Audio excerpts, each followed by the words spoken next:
perkenalkan, kami bertiga, nama saya Septa Romina Ramadana. Saya Abdul Kurnia.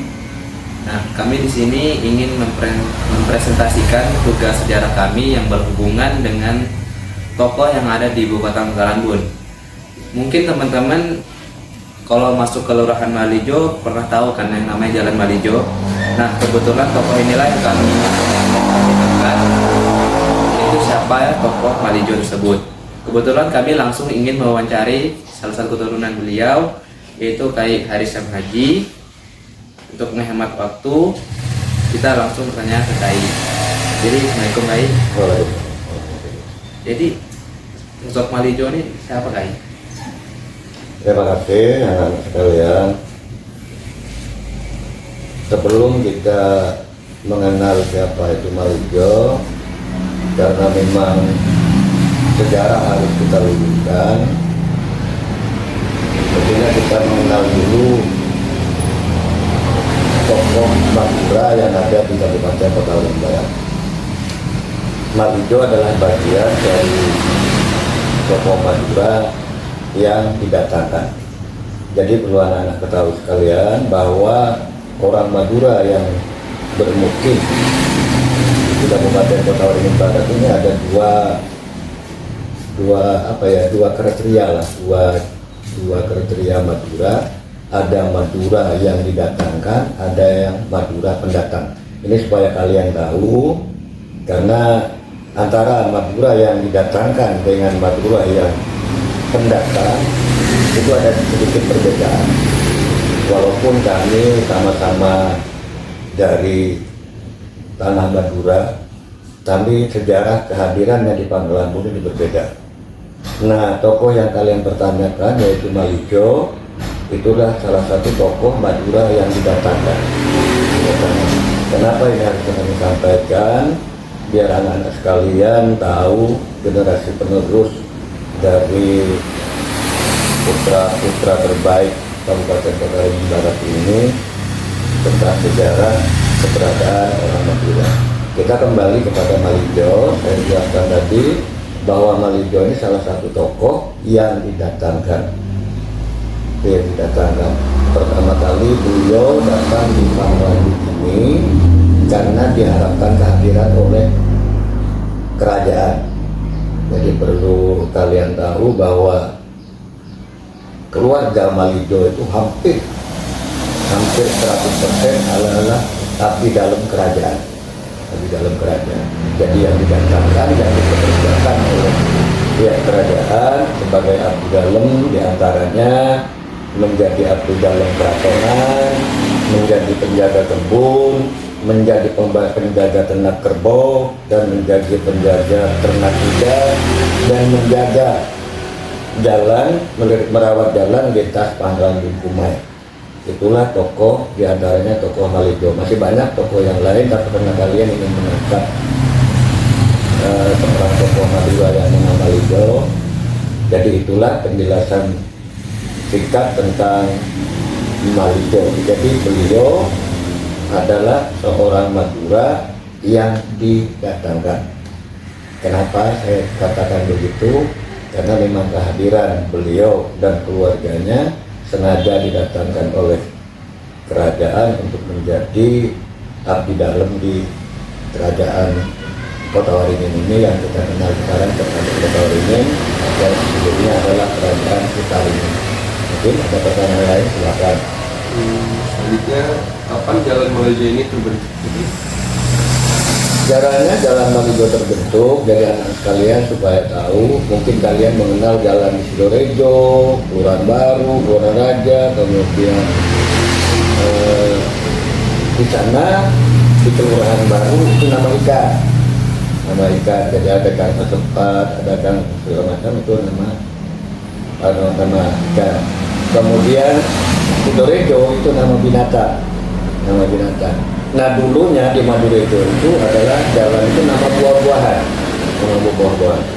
Nah ketika pemerintahan Bupati yang dipimpin oleh Bupati Bapak Imam Mastur, beliau memberikan gagasan untuk merubah nama jalan di Kelurahan Madurejo ini sesuai orang-orang atau pendiri-pendiri Kelurahan Madurejo tahun 89. Tahun 89 itu maka Kelurahan Madurejo, warga Kelurahan Madurejo, tokoh Madurejo mengadakan rapat untuk membuat jalan, membuat nama jalan yang sebelumnya nama Jalan Malijo itu adalah Jalan Swadaya dulu namanya. Jadi di Madurejo itu dulu ada Jalan Terong, Jalan Tomat, Jalan Rambutan, Jalan Durian. Seiring dengan perkembangannya atas saran dari Bapak Bupati supaya Madurejo diberikan nama jalan tokoh pendiri Madurejo. Maka pada saat itu terpilihlah Jalan Swadaya itu, karena maaf anak-anakku sekalian, karena Malijo dianggap tokoh sentral di Kelurahan Madurejo, maka nama jalan yang terpanjang di Kelurahan Madurejo itu diberi nama Jalan Malijo. Itu sejarahnya. Baik, oke. Ya, mengapa jalan ini diberi nama Malijo? Nah, seperti yang saya sampaikan tadi, karena beliau salah seorang tokoh Madura, tokoh Madurejo, dan beliau juga tokoh pendiri Kelurahan Sidorejo dan Madurejo. Supaya kalian tahu, anak-anak sekalian, dulu Madurejo dengan Sidorejo itu bukan Sidorejo dan bukan Madurejo. Dulu Sidorejo itu namanya Kampung Jawa, sedangkan Madurejo itu Kampung Darat. Itu sejarah awal. Dan secara administratif Sidorejo dan Madurejo bergabung dengan kepala kampung, dengan kampung raja, Jadi dulu di Sidorejo hanya ada perwakilan kepala desa, kepala kampung. Kemudian di Madurejo ada perwakilan kepala kampung sebelum lahirnya Kabupaten Kota Waringin Barat. Nah, setelah tanggal 3 Oktober 1959 Kota Waringin Barat definitif menjadi kabupaten definitif, maka setelah beberapa bulan setelah itu, tepatnya pada sekitar bulan Maret 1960, kemudian Sidorejo itu Kampung Jawa ini diberi nama Sidorejo.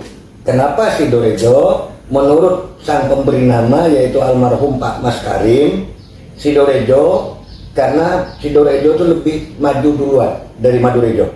Jadi Sido itu dalam bahasa Jawa sudah atau jadi, Rejo itu jaya. Jadi sudah jaya duluan Sidorejo itu. Sedangkan Madurejo, beliau Pak Mas Karim mengambil nama Madurejo karena berharap pada saat itu Madurejo akan menjadi jaya. Jadi Madurejo itu adalah kepanjangannya Madura Jaya, itulah yang diinginkan oleh Pak Mas Karim. Jadi tanggalnya terus terang aja kami tokoh Madurejo tidak tahu persis tanggal berapa, cuman Madurejo diperingati pada setiap tanggal 17 Maret. Jadi kalau kalian ingin tahu lahirnya Madurejo itu tapi tepatnya tahun 1960. Terus Madurejo menetapkan di saat saya masih di kantor Kelurahan Madurejo ditetapkan pada tanggal 17 Maret lahir Madurejo itu. Jadi Madurejo itu lahir tanggal 17 Maret 1960. Nah, jadi itu kenapa Jalan Malijo, karena itu dulu Kampung Darat dan Sidorejo itu Kampung Jawa. Mungkin ada yang lain. Ini ulang dari awal ya, biar kalian lebih bisa meluruskan nanti di forum teman-teman yang lain. Karena kemungkinan nanti kalian akan didebat oleh teman-teman yang lain. Begitulah sejarahnya. Jadi Malijo itu adalah tokoh Madura, tapi bukan Madura pendatang, maaf. Bukan berarti KAI ini tidak mau menghargai Madura pendatang, enggak. Tapi karena memang sejarahnya begitu. Jadi Kak Malijo itu termasuk keluarga Madura yang didatangkan oleh Kerabat Keraton.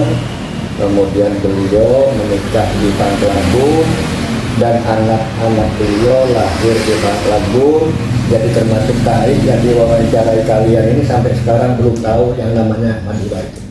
Jadi belum tahu, belum pernah nyampe. Bukan berarti KAI tidak mengakui sebagai orang Madura, tidak. Tapi KAI sudah merasa tidak punya kepentingan utama, kepentingan khusus untuk hadir di Madura. Tapi kalau hanya ingin berkunjung mungkin, tapi alhamdulillah sampai saat ini KAI belum pernah ke Madura. Jadi beliau salah satu penghulu pertama yang membawai Sidorejo, Madurejo, Pasir Panjang, ya. Kemudian lahirnya Madurejo itu setelah lahir Kabupaten Kota Waringin Barat, ya, setelah lahir Kota Waringin Barat. Kalau ingin kalian ngobrol umur yang lebih silakan, tapi kalau ini sudah cukup, dirasa cukup, bukan kalian silakan. Ya, terima kasih. Assalamualaikum warahmatullahi wabarakatuh. Waalaikumsalam warahmatullahi wabarakatuh.